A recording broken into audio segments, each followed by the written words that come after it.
Hello and welcome to The Agenda. I'm Stephen Cole. As the conflict in Ukraine pushes the European Union into a new era, this week we have an exclusive interview with the man in charge of Europe's defence and security, Stefano Sannino. He's Secretary General of the European External Action Service.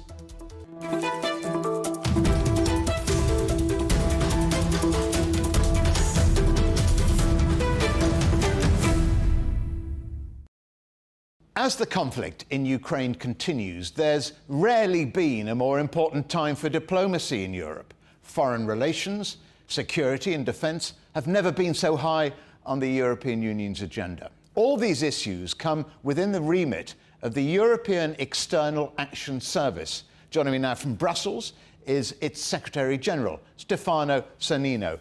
Stefano, can you tell us more about your remit, what the service is seeking to do?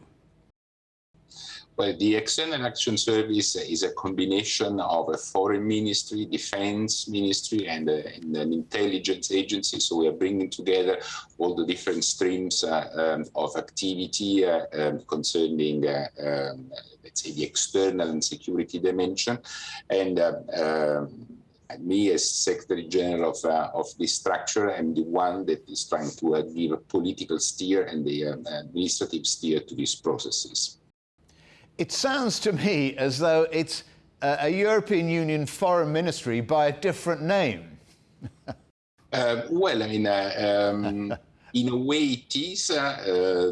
Foreign policy in the European Union has a different dimension, in the sense that it has to do also with the horizontal policies of the European Union. I mean, the energy policy or the environmental policy. So in a way, it's a sort of hybrid of different things. So it's not a 28th foreign minister, but it's something that is bringing together the characteristics of a national foreign ministry, but adjust to the EU dimension. Because as far as I know, over the last years, the EU hasn't wanted a fully fledged European ministry, foreign ministry, has it? So this is the compromise. Well, it's the idea is that, first of all, that foreign policy still remains, like defense policy, still remains very much a remit of national administrations of different member states. But at the same time, there is a very strong need for a coordination, harmonization, and a capacity also to link, as I was saying before, the foreign policy dimension, the more traditional foreign policy dimension, to the properly European foreign policy dimension.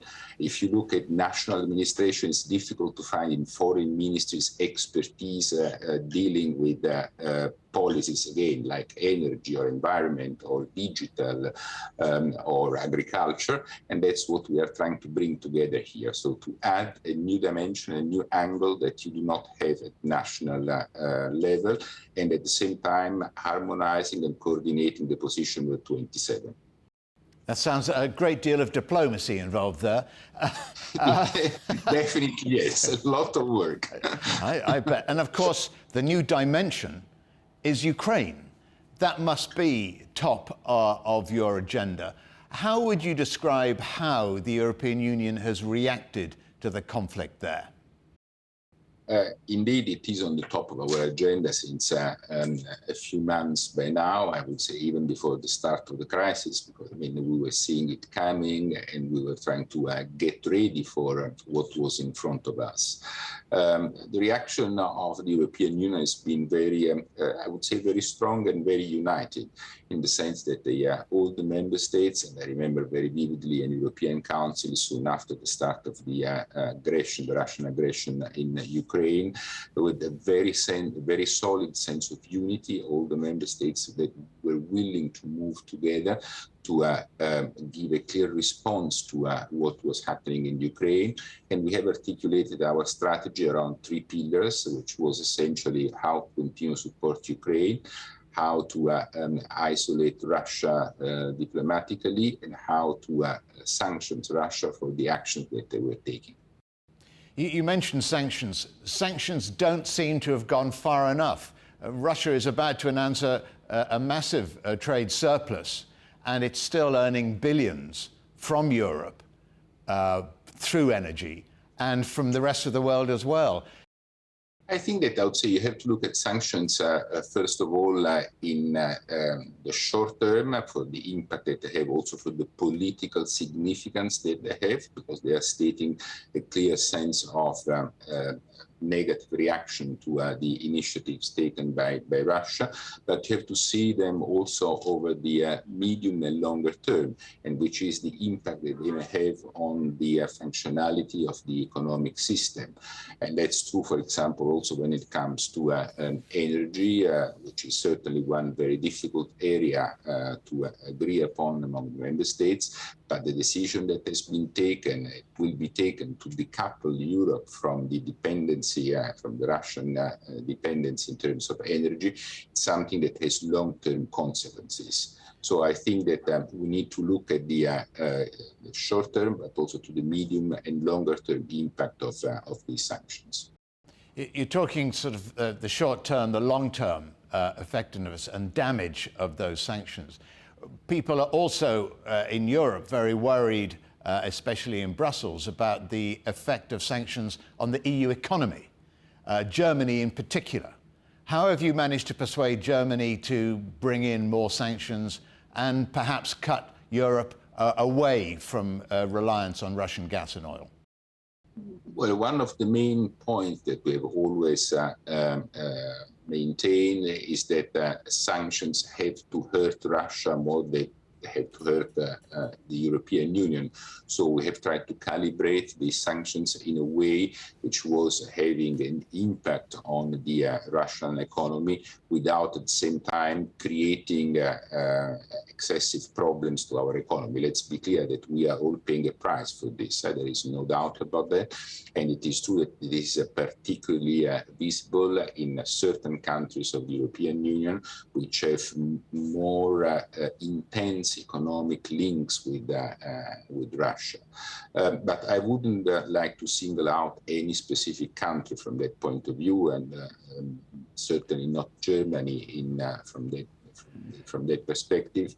I think that there has been, as I was saying before, a very solid and unified reaction. We need also to understand, and I think that is important, that these measures have an impact on our economies, and we need to make it sure that they are not disrupting the economy itself with major consequences, not only for the European Union, but also for third countries outside the European Union. So we need to be, to act responsibly from that point of view, and once again, giving a clear sign to Russia, but at the same time not destroying our economies and the economies of our third countries linked to us. Wow, that's a real tightrope to walk, that you want to inflict pain on Russia, but you don't want to inflict damage on the European economy. How are you going to achieve that?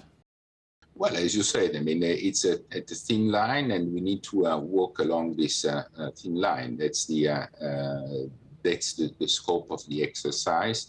I think that the more we move ahead in terms of sanctions, the more this exercise is delicate, and there is a fine balance that needs to be reached.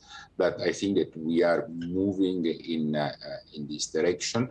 And as I said, I mean, if you look also at the last communication, which has been presented by the European institutions, by the Commission, together with the High Representative, concerning the way we want to de-link our economies and our dependence in terms of oil and gas from Russia, certainly a very clear indication of this decision. So once again, certainly a very narrow path, but it's the one that we need to follow. What plans then does the EU have for making alternative arrangements, alternative energy arrangements in terms of oil and gas, steering Europe away from reliance on Russian energy? Well, there are a number of things. First, I mean, the most immediate one is how you can reduce the consume of energy, so how the kind of savings that you can do in order to reduce consumption. Second one is how you can find alternative sources of energy. And that's what we are doing with a number of third countries who are supporting, for example, with liquefied gas or with alternative oil coming from other routes. And the third one is to create, let's say, new infrastructures that can help alleviating the dependence, especially for countries that are landlocked and so that are more dependent on infrastructures. And last, but certainly not least, how we can increase the level of our alternative and renewable sources, which is something that we have already started and that we need to accelerate even further. So solar, hydropower. Those are long-term energy sources, though, aren't they? In the short term, you need oil and gas. Would you like to see OPEC perhaps allow more oil onto the market or more liquefied natural gas? Well, it's again, I mean, we are all ensuring new contracts from different sources, both when it comes to LNG and when it comes to oil. So it's the Russia is not the only producer in the world and is not the only supplier in the world, and we will need to work in that direction to alleviate the dependence and to find substitutes to Russia. Talking about going back directly to Ukraine and the conflict there. How would you describe the EU's relationship with Nato? It's a very intense and constructive relationship. I mean, we are working a lot. We have worked and we keep on working a lot with NATO because there is a very clear complementarity between the hard security, which is provided by NATO, security which we all know that has been at the basis of the transatlantic community, and the kind of security that the European Union can provide when it comes to other areas. And I'm thinking particularly to hybrid or to cyber, where the European Union has a lot of expertise and they are very much to bring to the table. So I see, again, a very strong complementarity between the two organizations and the way we are working in a very concerted fashion when it comes, for example, to the Ukrainian issue. Where does the EU stand on Turkey's objections to NATO enlargement? I'm talking obviously about Sweden and Finland. Well, we will see at the end of the process. I think it is what is important is that there is a very active communication going on at all levels with Turkey, but not only with Turkey. I mean, it's Finland and Sweden have been very active, reaching out to Turkey, to the United States, to Canada, to all the other non-European members of NATO, knowing that within the European Union they are enjoying a very strong support for this move that would strengthen the security of the European continent. I'll call it a taboo. The EU have long had a taboo about getting involved in defence as a union, hasn't it? Is that resolve slightly weakening because of the conflict on Europe's borders? I think that we need to distinguish. In a sense, the European Union had managed to develop over years a security dimension, which was quite relevant. I just want to mention the fact that we have 18 missions operationally in the world in different continents, mainly in Africa, but also in the Middle East or in the Western Balkans, that are providing security to our continent. So I would need that if we speak about the a broader concept when it comes to security and defense, the European Union has been very active since quite some time. And now it is true that we have taken a further step forward, and the strategic compass, the sort of overall strategy that the European Union has developed for planning its future work in the area of security and defense is certainly part of this new willingness to be able to respond to a number of threats and challenges that we are facing as European Union. And once again, we want to do this in very close cooperation and complementarity with NATO. This is significant, Secretary General. You're talking about a new willingness to get involved. This is a change of direction, isn't it, by the European Union? Definitely, yes. There is much more. First of all, there is the world has become much more uncertain, so there is much more a need for security and to provide security to European citizens. The European Union has agreed to take part of this responsibility. And to make a huge effort. If you see what has happened in the last few months, this has been a paradigmatic shift from all points of view. It's not only Sweden and Finland joining the European Union, it's Denmark opting in again in the defense sector, is a fundamental increase in the budget of the defense of the European Union member states. So, I mean, there is a very clear sense that the world has become much more insecure, and the European Union in this world wants to make it sure that, again, the continent and its citizens can feel that we are more protective and that we are trying to support the capacity of our society to become more resilient to threats and challenges coming from outside. Let's pause there, Secretary General, for a moment. But do stay with us, still to come here on the agenda.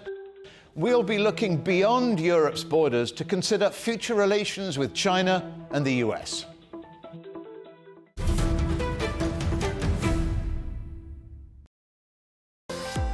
Have you ever wondered how much a human life is worth? Have you ever looked up at the night sky and considered whether aliens are staring back? Or if it's even possible to measure intelligence? If that sounds like you, it's time to join the Answers Project with me, Stephen Cole. And me, Mari Beveridge. We've recruited the best brains in the world, award-winning astrophysicists, giants of medical science, and former presidential advisors to help us tackle humanity's biggest questions. Find the answers wherever you get your podcasts. Events have consequences. Words create impact. Unprecedented scenes that we saw. The cleanup operation is now well and truly underway. Parts of southern Europe remain in a state of emergency. Context gives meaning. People make history. Far more than 1,000 people have come here today. But authorities are still on high alert. So now we've actually become the border on this road. A complex world demands a comprehensive view. But with the cleanup efforts more or less under control, the economic impact is bound to ripple across the country. There's plastic pollution everywhere. Because the world today matters for your world tomorrow. This is the living area of the crew. The focus is firmly on future technologies. Well, this is something completely different. The world today, every day on CGTN.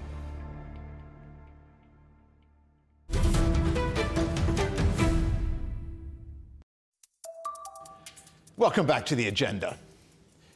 Let's continue our conversation now with Stefano Sannino. He's Secretary General of the European External Action Service. Secretary General, let's talk now about the possibility, how you assess the possibility, the level of risk indeed, of this conflict in Ukraine extending beyond Ukrainian borders. It's difficult to make assumptions of this kind. Certainly, one of the reasons why we have been very strong and clear in the response to Russia is that we wanted to make also very clear that this was a attitude and a posture that we would have not accepted.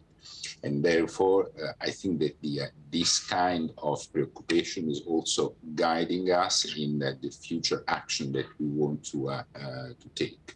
But again, I think that the reply has been very clear, very strong. And on the top of that, if you speak about the countries of the European Union, the NATO coverage, the strengthening of the presence of NATO on the eastern flank in Europe has been extremely important and has also given a very clear sign to Russia. Does your commitment to NATO mean there is no longer any suggestion of a European Union army? I think that this is something that it's really not on the cards. I mean, nobody's speaking about a European army. We are speaking about creating capabilities more flexible, more able to intervene in specific circumstances if there are some specific crises that may arise, capabilities that are let's say, trained on a regular basis, capabilities that have a center of control and command here in the EU institutions. But again, at the same time, we are speaking about capabilities that remain in the hands and under the control and the authority of the member states, and that, by the way, can be used both in an EU context, but also in a NATO context. You mentioned working with NATO very closely. And your service is responsible for intelligence, defence, but especially security. How exactly do you work with other global organisations to make Europe more secure? Well, I mean, NATO is certainly the one with which we have very extended relationship, and once again, with which we are working very intensively, especially in this last months. But there is a very strong cooperation with the UN and with the UN peacekeeping department, and we have a lot of missions on the ground that are working alongside with the United Nations. Mali is one of these, just to make an example.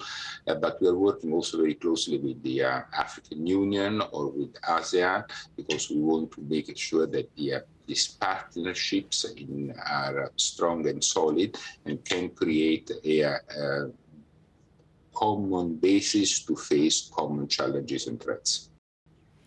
To persuade, I mean, your brief is huge. I mean, you talked about it earlier, it's a very wide brief indeed. But not only is your brief wide, you're also having to deal with 27 very diverse countries who run their own foreign policies in parallel to the common one. To persuade them to come together, to persuade them to work together and talk with one voice, how many people do you have to kick to make that happen? Well, there are a number of consolidated mechanisms. Consolidated mechanisms. That's a wonderful phrase. I like that. You have bodies where the 27 member states are represented and that are meeting on a very regular basis. And you have it at the regional level, you have at working group level, you have at the ambassadorial level. And then at the end of the day, you have at Foreign Affairs Council level, and then you have at European Council level. So there is a structure which is allowing the position of the 27 to be harmonized and to become a single position. That's, how to say, in a way, the difficulty, but also the beauty of the exercise, because I mean, it is true that you have to harmonize 27 positions, but once you have done this, you have a very strong capacity to act and to impact the processes. So it's a huge effort, but it's an effort worthwhile. How much is carrot and how much is stick? It's not carrot and stick. It's very much. I think that the most important thing is to have a common awareness, to be clear about what you want to do, which are the objectives that you want to achieve, and then once this is clear, you also find the best way to do that. You talk about discussion and moderation. You recently met the US Deputy Secretary Wendy Sherman to talk about China. What was on the agenda there? Well, we have, first of all, more in general, we have with the United States, and especially with this administration, we have developed a very strong cooperation and a very strong relationship. This administration has made strategic choices to have the European Union as partner. So not only its member states, but also the EU as such. And this has created a real dynamic in our relationship. Among the many dialogues that we have with the United States, there is also one on China, where we are comparing our agendas, where we are looking at different aspects of our relations with China, and we are trying to come up with unified position in order to make it sure that we can respond better to the challenges that are coming on the Chinese side.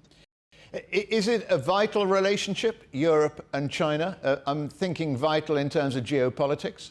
I mean, there is no doubt that the relation between the EU and China is fundamental. China is an extremely relevant political and economic actor on the international scene. And so we need to be able to find a way of managing a complex relationship, which is made of many things, which is made of, an element of systemic competition, and we have to be able to work together, because again, the management of this relation is essential for the stability of the world. Lastly, where do you see your organization going forward? You're running about 5 different ministries under one roof at the moment, aren't you? How can the EU... No, 2 and it's already 2.5, and it's already quite a lot. Well, who knows what next week might bring? You know, you never know. How can the EU become a more resilient and perhaps a more capable international actor in future? Well, I mean, I think that first of all, as I was saying before, it is very important to have a common and agreed awareness of what we need to face, what we need to do. Because if we have a common reading, a common analysis, then we can find also common solutions to move forward. And I think that paradoxically, this crisis the Ukrainian crisis has generated a sense of togetherness and a sense also of need to work much more together, because the magnitude of the challenge is such that we need to be more united than ever if we want to face this challenge. So I think, once again, communality, common awareness is a very important part. The second point, and I mentioned that before, is talking a lot to people, understand their points of view, understanding, let's say, their preoccupation, and then trying to find a common way forward. So it's a patient work. I mean, I'm not saying that it's easy, but it is also essential.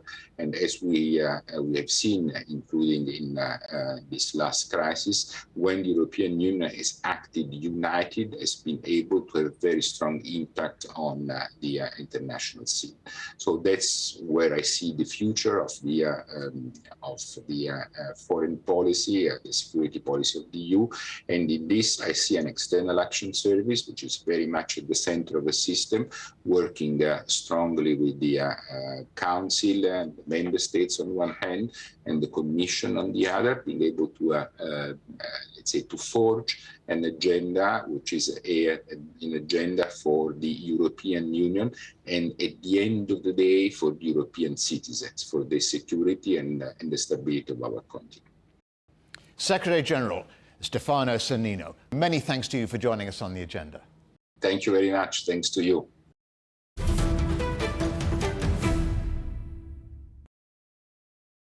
Don't forget you can watch everything from past Agenda episodes and find additional exclusive content on our website, cgtn.com/Europe, or on our YouTube channel.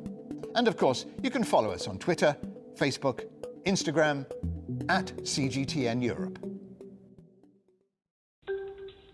Coming up on our future agenda, Web 3.0 is here, but is the metaverse really worth its multi-trillion-dollar price tag?